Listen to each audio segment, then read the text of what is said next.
know any of these things. A God of Abraham, a God of Moses, a God of Jesus. Who are you talking about?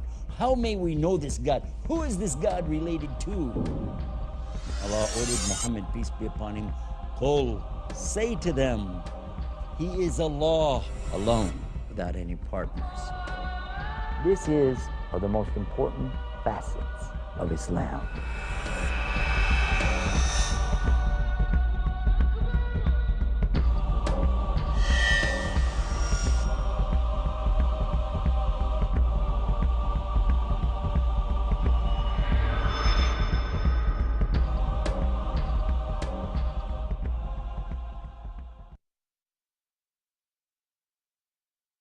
Islam, like any precious gem, has many beautiful facets.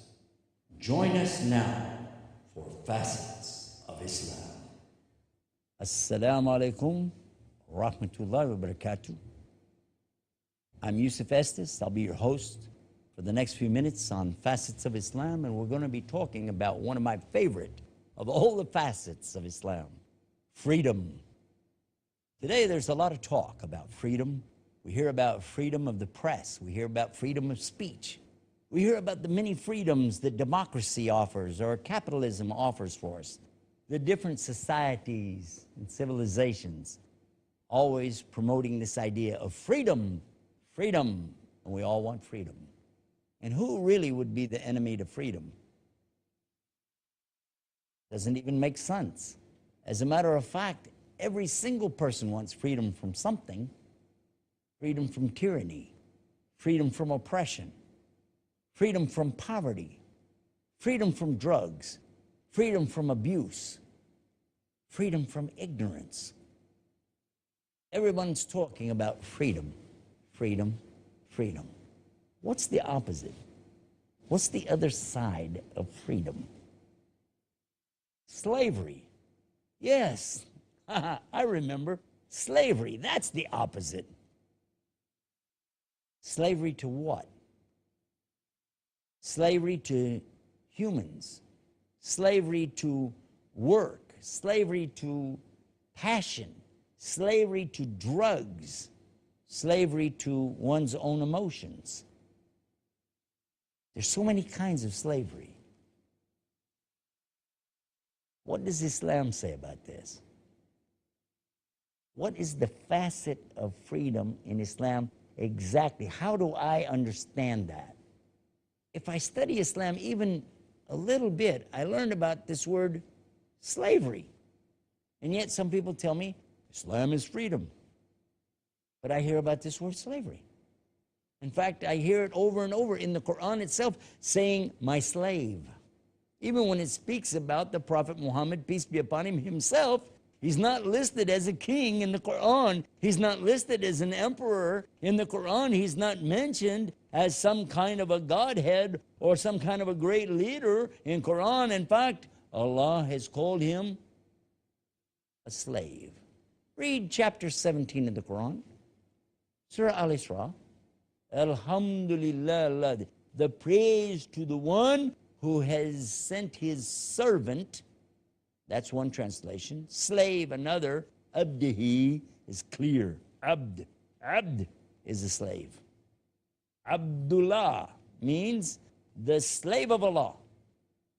I used to try to retranslate that as servant in the common usage of the language today. I said it's more appropriate really to say servant than it is to say slave, because slave, it brings us back a connotation of years gone by, of this harsh slavery, of beating a person with a whip, of taking away their rights, of oppressing them. There's so much oppression when we think about slavery that I didn't want to use that when I give the translation, the meaning of the Quran to someone. But then I realized that, no, Abdihi, this is Arabiya, this is Arabic, this is what it says. It says slave. It's a slave. If you want to really be one of those that follows Islam, you're a slave. Some of the enemies of the propagation of Islam, they were telling people, you go to Islam, you're going to be a slave. In fact, that's what they're warning everybody about. Be afraid of Islam. It will enslave you. Stay away from the Muslims. They're promoting something that's calling for slavery. We don't want to be slaves. Little do they know, they already are. Because if you truly understand Islam, and you know the miracles of Islam, you know the truth of Islam, you know the proof of Islam, you know the reality of Islam, the rights in Islam, and the other facets that we're talking about constantly, then you already know there really is only one God. And He owns everything. And there isn't anything out there except it all belongs to Him. In effect, the whole entire creation is His slave. It has to do what He wants it to do. There is no choice. The moon can't decide tomorrow, well, I don't think I'll just come up. I'll just stay where I'm at. The sun can't say, well, I don't want to glow today. I think I'll just, shoot off a little bit of heat here and there, and that's it. No. The rain can't say, well, I don't want to fall today. I'll just go up. Everything is under the command of Allah, always. If you understood that, then you should understand that even we today, whether we choose to or not, are still only going to do what He wills for us to do. But if we do so by choice, if we give in and we do what we've been talking about in the past, if we give the sincerity to Him, if we give the peace and we give the commitment, the surrender, the obedience to Him that's due to Him, if we follow, and it's in the books, please go back and read, see what it says in the books before. Does it or does it not command the followers? Or is it just called the 10 suggestions? There's only one king, the owner, the sovereign, and He has given a clear commandment to all to worship Him alone without any partners, no gods beside Him. So if I do that, I cannot help except be His slave. And if you said, no, I've got it, we've got the proof on you Muslims, you have said it, and we got you, it's in your own show, you just said it, and we did. But listen, if you're not a slave to your Creator, then you're a slave to something He created. Either you're a slave to someone or something, or a slave to your own passions, lusts, and desires. You are a slave to the substances that you're taking into your body every day. You're a slave to the things around you, the things that you look to try to get peace, really are enslaving you. The things that you turn to get the satisfaction, to get the emotion, these are enslaving you. Smoking, tobacco, alcohol, drinking, drugs, pornography, violence, ownership. All of these things enslave. When a person needs from this creation, he's never going to be fulfilled. Look what Prophet Muhammad, peace and blessing be upon him, said. If the son of Adam had a valley full of gold, he'd want another just like it. How could that be? What would you do if you had a valley full of gold? What would you do with it? Stop and think of this tremendous statement that's being made here. A valley of gold. You couldn't even hide it from anybody, could you? It's there. It's a gold valley. Wow. And now what will you do with it? Where will you keep it? In fact, if you had all the gold of the earth, and stop and think about this, if you had all the gold of the earth, then what benefit would it be? Because you couldn't buy anything, because if you tried to buy it, then you wouldn't have all the gold of the earth anymore, would you? Would you? What good was it? No. This gold will not bring you freedom. The wealth is not going to bring you the freedom. What about fame? That everywhere you go, people say, oh, look who it is. It's so-and-so. Can we have your autograph? Isn't it nice? Oh, and waving, but will that really bring you freedom? In fact, if you need that, then you need the people to recognize you to get this. So there's no benefit in that. There's not going to be any freedom come to you from any of these substances that you take either, because actually you become a slave to it. First time a person smokes a cigarette, first time, does what? Makes it so it's easy to do it the second time. There's no reason not to do it the second time. The big reason was not to do something bad the first time, because the second time, well, I already did it once, or twice, or three, or four, and then the nicotine sets in and starts working in the lungs, in the nervous system, and in order to get any kind of rest, any kind of relaxation at all, I can't stop this pain, the agony, I've got to have another cigarette. The freedom of smoking. Freedom? You just gave away your lung. You just gave away your health. You just gave cancer to your children that you love, and they didn't even smoke. They were in the room with you and got the cancer. What kind of freedom is that?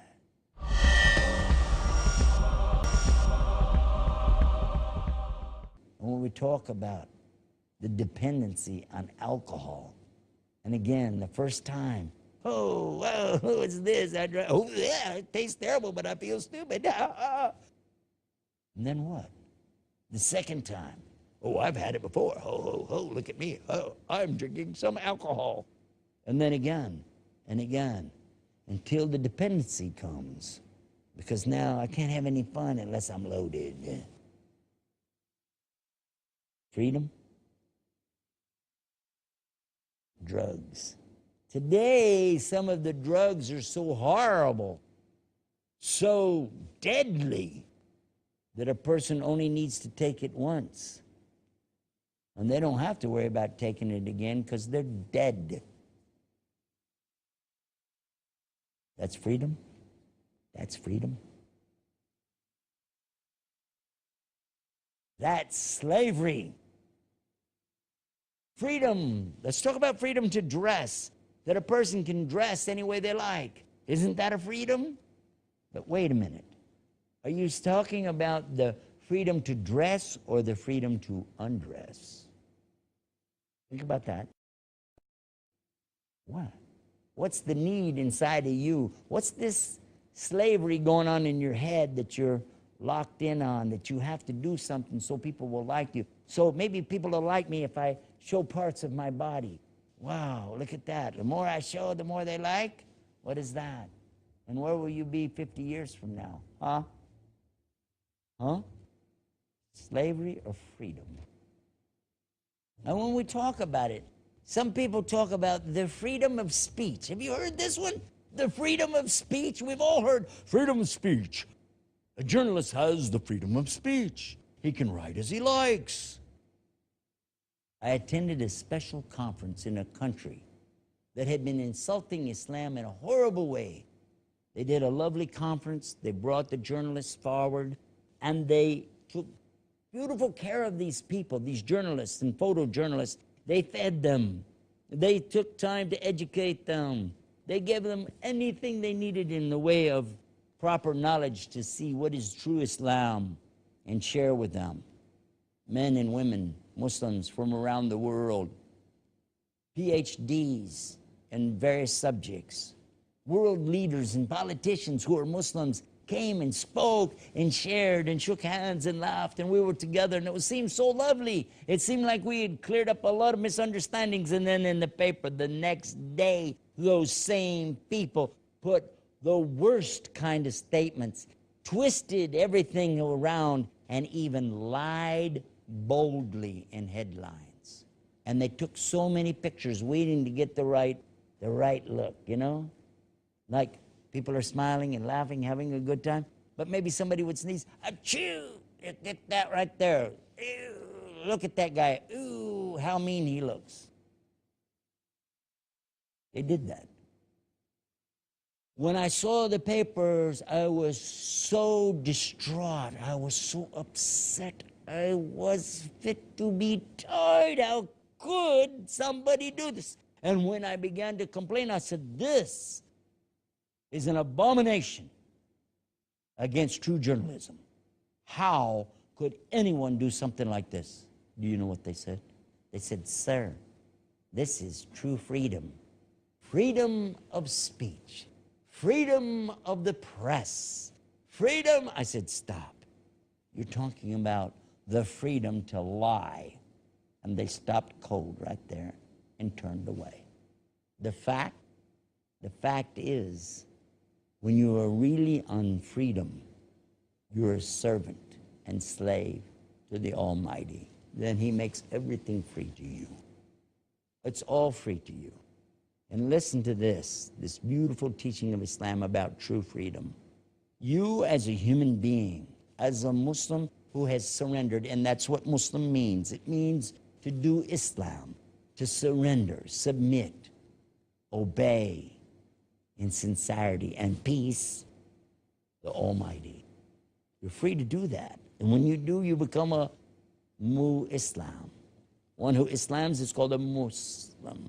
Mu-Islam. That's freedom. That's real freedom. And if you said, well, I don't see that. Well, that's because you didn't understand it. You didn't try it. Because according to Islam, as a Muslim, you're free to do anything in this life, anything you would like to do, except those things which He alone has forbidden you to do. Other than that, you're free to do as you like, except what you find evidence of prohibition. He forbids you to worship other than Him. He forbids you to dishonor your parents. He forbids you to take the innocent life.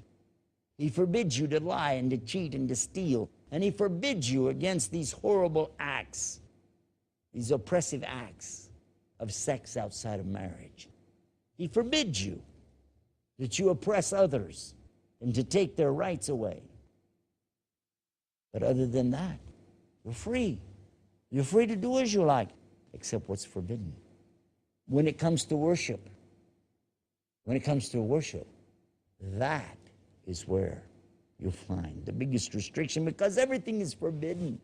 Everything is forbidden to do in worship except that which you find evidence to do. This you're free to do according to the way that you've been instructed. This is how Islam works. Everything in the life, everything in the material existence called hayat dunya in the Arabiya, this you're free to do. Enjoy anything except what's forbidden.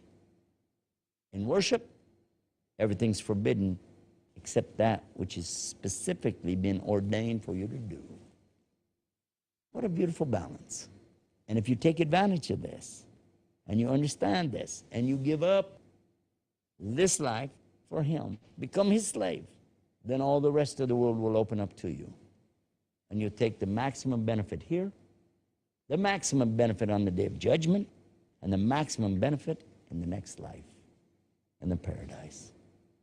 Yeah, that's a good deal. That's a real good deal. Freedom. I want what will make me the happiest. Because how do I even know what freedom is if there's no basic set of instruction for me? If there's nothing for me to balance, for me to understand? I need something to show me what is freedom anyway. Because those newspapers, the media, television, magazines, and all these other forms of publicity are telling me this is freedom. And that's freedom. And something else is freedom. But when I really investigate it, I find that no, these people are enslaving me. The very things that they're telling me are freedom are the things that enslave me. Them. Look at it. They're the ones who are coming up with ideas of what kind of clothes you have to have, what kind of car you have to have, what kind of house you have to have, what kind of job you have to have, what type of education you must have. All of the things that they're showing me that I have to have in order to have this freedom. If I don't have those things, according to them, I'm not free. If I don't look a certain way, oh, I must buy makeup. Or maybe I need plastic surgery so somebody can alter the way I look, so that I'm what? I'm what they said is free. Does this make sense? Or can I just be me? What about the freedom to be me? What about the freedom to enjoy the life that my Almighty gave me? What about the freedom to express my love and my devotion to Him? What about the freedom to follow what He has ordained for me to do? Can I not have that freedom? My grandfathers and their grandfathers and their grandfathers, hundreds of years ago, fought hard for their freedom in Spain. And then they migrated for freedom into England and fought there, and then went to the New World and fought there for freedom, always saying they were fighting for freedom. But when they went into the New World, there were people already living there, and they fought against them and claimed that they were doing it in freedom, and they enslaved them and rounded them all up into groups or tribes and told them, this is where we want you to be, and this will be your freedom and our freedom. And then they broke away from England and fought them and said, we're fighting for freedom. Freedom. Freedom. And then they began to fight themselves. Brothers against brothers, cousins against cousins, uncles, nephews, their own relatives, killing each other over freedom. They said, we're fighting for the right for people to be free. The other side said, we're fighting for the right to be free from your oppression. We want to secede our states from you guys, so we want freedom. And the other guys said, we want freedom. And everybody killed each other in the name of freedom. And when they were all done killing everybody, they had a resolution, and they said, we have freedom now. 100 years after that, people were still treated like slaves. And where's the freedom? And even today, and I've worked in the prison systems for a long time, I know for a fact we're a long way from freedom. In fact, the human being in his wildest imagination can never really conceive and implement the real freedom, because there will always be somebody who wants to put somebody else into slavery of some kind. It's only the Creator Himself who can give us the true, real, lasting freedom. To be a slave in this life to the Almighty God is the way to achieve the real freedom of the next life. And that is the perspective and that facet of freedom in Islam.